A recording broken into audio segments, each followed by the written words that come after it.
ہمارے گاؤں کے لوگوں میں کچھ لوگ غلط کام کرتے ہیں، جیسے کہ سود لیتے ہیں، اور جب فاتحہ ہوتی ہے تو نیاز میں بھی لوگ حصہ لیتے ہیں، تو وہ نیاز کھانا کیسا ہے؟ دیکھیے،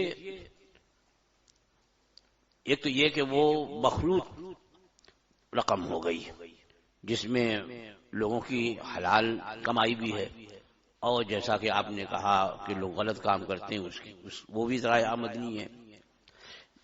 تو اب وہ رقم انہوں نے ملائی، لیکن یہاں ایک سوال ہے کہ کسی شخص کا ذریعہ آمدنی جو ہے وہ ایک نہیں ہوتا.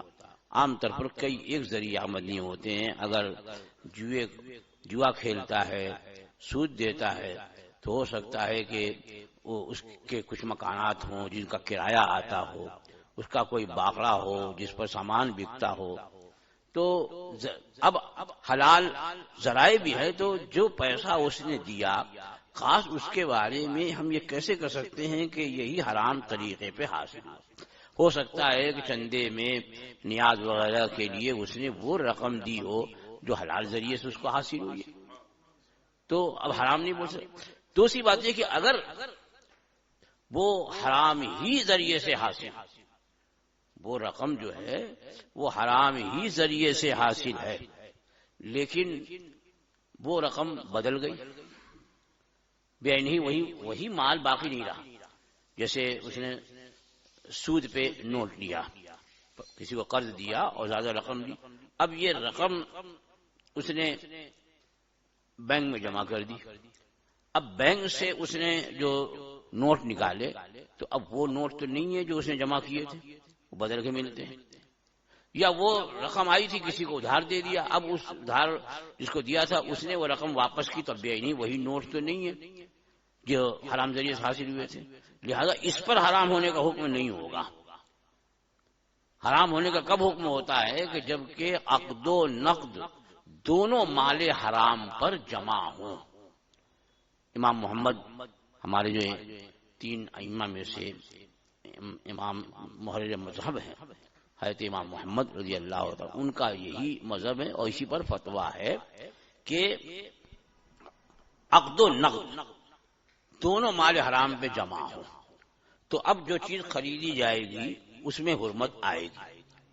لیکن اس کو میں سمجھا دوں، بہت ممکن ہے کہ آپ جب سے میں نے کہا عقد و نقد دونوں جمع ہو تو کچھ لوگ سر جھکا لیے کہ تو سب باؤنسر ہے جانے دو. تو اس کو سمجھا دوں کہ یہ عقد و نقد مال حرام پہ جمع ہونے کا کیا مطلب. عقد خریدنا دیکھنا یہ عقد ہے، اور نقد وہ رقم. اب کسی نے رشوت میں یا جوئے میں رقم حاصل کی، اب یہ روپے کو دیا، اس نے دیا، کہا کہ اس کا جو ہے 1 کلو چاول دے دو. اب وہ رقم دے کر کے یا رقم دکھا کر کے اس کا 1 کلو چاول دو. اب اس نے اسی رقم کے بدلے میں 1 کلو چاول دیا، تو اب یہ عقد اور نقد دونوں مال حرام پر جمع ہوئے. لہذا اب وہ چاول جو خریدا اس میں حرمت آئے گی، وہ چاول جو خریدا اس میں بھی حرمت آئے گی کہ یہاں پر عقد و نقد دونوں جمع ہو گئے مال حرام پہ. لیکن عام طور پر ایسا ہوتا نہیں.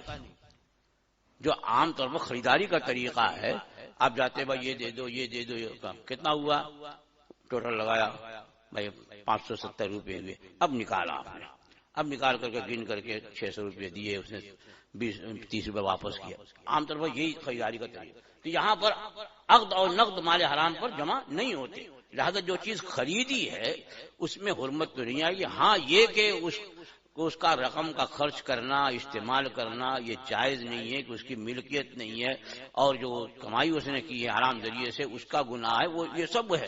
لیکن وہ جو چیز خریدی ہے اس میں حرمت نہیں آتی.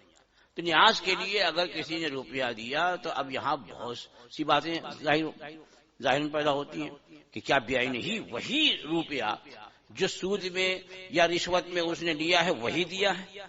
یہ آپ کو معلوم ہے؟ کوئی نہیں کر سکتا، خود وہ بھی نہیں کر سکتا. ہو سکتا ہے کہ دوسرے. اب اور بہت سے لوگ ایسے ہیں کہ اگرچہ وہ حرام ذریعے سے حاصل کرتے ہیں لیکن ایسے معاملے پر وہ ان کے پاس جو اچھی رقم ہوتی ہے وہی دیتے ہیں. عام طور پر یہ لوگ چلیں. تو بہرحال وہ نیاز کی جو نیاز جو تیار کی گئی ہے مخلوط آمدنی سے، اس کو حرام نہیں کہا جا سکتا۔